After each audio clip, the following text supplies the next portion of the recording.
హరే కృష్ణ ఆత్మబంధువులకు ఈ యొక్క చలికాలంలో ముఖ్యంగా ఎలర్జీస్ ఎక్కువగా ఉంటాయండి. ఈ ఎలర్జీస్ గురించి డిస్కస్ చేద్దాం.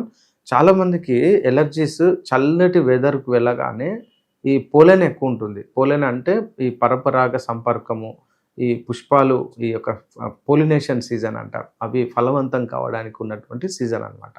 ఈ సీజన్‌లో వాటి యొక్క పుప్పొడి విపరీతంగా బయటకొచ్చేస్తుంది. అది కోట్ల, కోట్ల, కోట్ల పుప్పొడి అంటే గాలికొచ్చేస్తుందనమాట. దీన్ని తెలుసుకున్న వాళ్ళు సరిగా అంటే అబ్జర్వ్ చేసుకోలేక వాళ్ళకు ఈ యొక్క కాఫ్ అండ్ కోల్డ్, ఫ్లూ లాగా వస్తుందనమాట. ఇది కామన్ సీజను. సో, ఇది కాకుండా చాలామందికి కలర్స్ స్మెల్లు, సెంట్ స్మెల్స్, ఇంకా చెప్పాలంటే అగరబత్తి స్మెల్లు, సరైనటువంటి అంటే సరిగ్గా పడనటువంటి ఆహారం ఏదైనా తీసుకున్నా కూడా ఈ ప్రాబ్లమ్ వస్తుందనమాట. సో, ఈ అలర్జీ రావడానికి ఇంకా చాలా రీజన్స్ ఉన్నాయండి. ఒకటొచ్చేసి రక్తంలో కూడా కొన్ని పరాన్న జీవులు ఉండడం వల్ల కూడా ఈ యొక్క అలర్జీస్ వస్తాయి. ఇంకా టిక్స్ అండ్ మైట్స్ అని అంటాం. అంటే చెద్దర్లు ఉంటాయి కదండీ! ఈ చలికాలంలో ఎండకు వేయాలండి యాక్చువల్‌గా. బాగా ఎండ కొడతది కదా!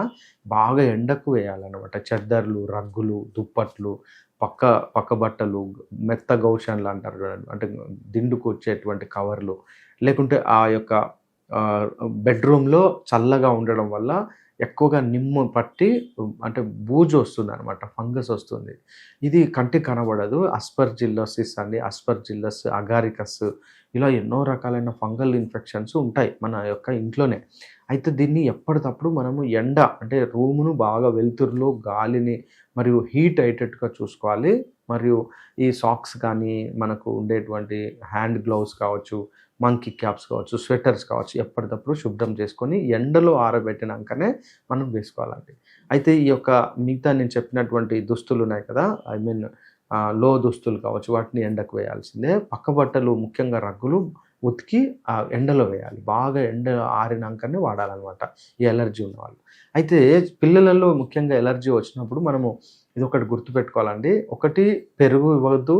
రెండోది చల్లటి నీళ్ళు, చల్లటి గాలి, చల్లటి ఈ యొక్క cool drinks, sweets, ice creams, పచ్చిమిర్చీలు, పెరుగు అస్సలు ఇవ్వకుండా మీరు చూడండి. ఈ యొక్క ఫ్లూ తగ్గడానికి అవకాశం ఉంది. రెండవది ఏంటంటే ఇక్కడ మనం ఆలోచించాల్సింది పెద్దవాళ్ళలో కూడా వీటి యొక్క అలర్జీ రావడానికి అవకాశం ఉంది. అయితే నేను పిల్లల్లో మెయిన్ ఎక్స్‌పెక్టేషన్ ఏంటంటే వార్మ్ ఇన్ఫెస్టేషన్ అంటే క్రిమి అంటాం దాన్ని ఆయుర్వేదంలో. క్రిమి అంటే నట్టలు అంటాం చూడండి, వార్మ్స్ అంటాం.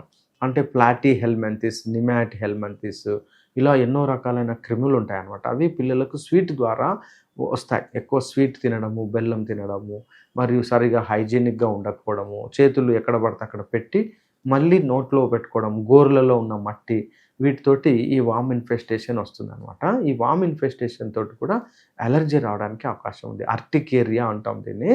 ఈ యొక్క అలర్జీ ఫ్లూ లాగా రావడం వస్తుంది. సో, దీన్ని కూడా మనం ఆలోచించాలి. సో, మీరు మంచి అంటే ఆయుర్వేద డాక్టర్ గారి దగ్గరికెళ్తే వాళ్ళు చిన్న పిల్లలైతే క్రిమి అని మరొకసారి జ్ఞాపకం చేయండి మీరు. క్రిమి అంటే వారు వార్మ్ ఇన్ఫెస్టేషన్‌కు అద్భుతమైన మందులు ఆయుర్వేదంలో ఉన్నాయి. సో, నేనిక్కడ ఎందుకు ప్రిస్క్రైబ్ చేయట్లేదంటే మీకు డోసేజ్ గురించి ప్రాబ్లమ్ వస్తది కాబట్టి నేను చెప్పట్లేదు. ది బెస్ట్ ఏందంటే మీరు అదొకసారి ట్రై చేయండి. ఇక పెద్దవాళ్ళకైతే అర్టికేరియా ఉంది అంటే మీకు ఏదైతే పడట్లేదో దాన్ని ఆపేయండి. అంటే మీకు అలర్జీ లాగా ఉంది, ఫ్లూ లాగా ఉంటే దానికి మీకు ఏదైతే పడట్లేదో దాన్ని ఆపేయండి. ఇది మస్ట్. ఎందుకంటే దాన్ని ట్రై చేయకూడదు. అయితే డస్ట్ ఉంది, డస్ట్ గానీ, పోలినేషన్ గానీ ఉంటే మాస్క్ అయితే మాస్క్ కూడా కాటన్ మనం రోజు ఉతుక్కునేటువంటి కాటన్ మాస్క్ మాత్రమే వాడాలి. బయట ఉన్న రెడీమేడ్ మాస్కులు అస్సలే వాడకూడదు. ఆ మాస్కులలో నుంచే మనకు డస్ట్ వస్తుందనమాట. సో, ఆ డస్ట్ మీకు ప్లాస్టిక్ డస్ట్ మీకు కంటికి కనబడదు. ముక్కులోకి వెళ్ళిపోయి మనకు ఈ యొక్క ఫ్లూ తగ్గదనమాట ఈ కోల్డ్ వెదర్‌లో. సో, కాటన్ మాస్క్ మనం పెట్టుకోవాలి. ఇంకా బెస్ట్ ఏందంటే ఒళ్ళంతా వేడిగా ఉండేటట్టు చూసుకోండి. మాస్క్ అంటే మంకీ క్యాప్ కావచ్చు. ఇంకా బాగా వెదర్‌లో తిరగకుండా చూడండి. ఎక్కువగా వీలైనంత వరకు ఎండలో డ్రైగా ఉన్నటువంటి పొడి వాతావరణంలోనే ఉండండి. ఎండలో ఇట్లా ఉంటే మనకి ఈ యొక్క ఫ్లూ నుంచి రక్షణ వస్తుంది. అయితే ఇంకా బెస్ట్ రెమెడీస్ ఏంటంటే మనకు శొంఠి, పిప్పళ్ళు, మిరియాల కషాయం. మీకు త్రయూషణము అని చెప్పి పౌడర్ దొరుకుతుంది మార్కెట్‌లో. త్రయూషణాల యొక్క పౌడర్. ఈ యొక్క త్రయూషణాల యొక్క పౌడర్ గనుక మీరు ఉదయం ఒక చెంచా, మధ్యాహ్నం ఒక చెంచా, సాయంత్రం ఒక చెంచా. చెంచా అంటే మరీ పెద్ద చెంచా కాదండి. జస్ట్ 2 గ్రామ్స్ కంటే ఎక్కువ పోవద్దు. 2 మాక్సిమం 3 గ్రామ్స్. ఇది బాగా వేడి చేస్తది. దీన్ని గోరువెచ్చని నీళ్ళలో కలుపుకొని తాగితే చాలా అద్భుతమైనటువంటి రిజల్ట్ వచ్చేస్తుంది. అయితే ఇంకా అలాగే ఉంది ఇంకా ఫ్లూ అనుకుంటే అప్పుడు మహాలక్ష్మి విలాస రసము అని టాబ్లెట్ దొరుకుతుంది. ఉదయం ఒకటి, రాత్రి ఒకటి ఒక 5 డేస్ వాడితే సరిపోతుందండి. ఇది ఎక్కువ వాడకూడదు. ఎందుకంటే ఇది డాక్టర్ల పర్యవేక్షణలోనే వాడాల్సినటువంటి టాబ్లెట్. ఇది పెద్దవాళ్ళకి సంబంధించి మాత్రమే. పిల్లలైనా కూడా మీరు ఏం చేయండి అంటే ఒక టానిక్ దొరుకుతుంది ఫ్లూకు. కనకాసవము అని చెప్పి ఒక టానిక్ దొరుకుతుంది. కనకాసవము లేదా వాసకాసవము, వాసారిష్టం.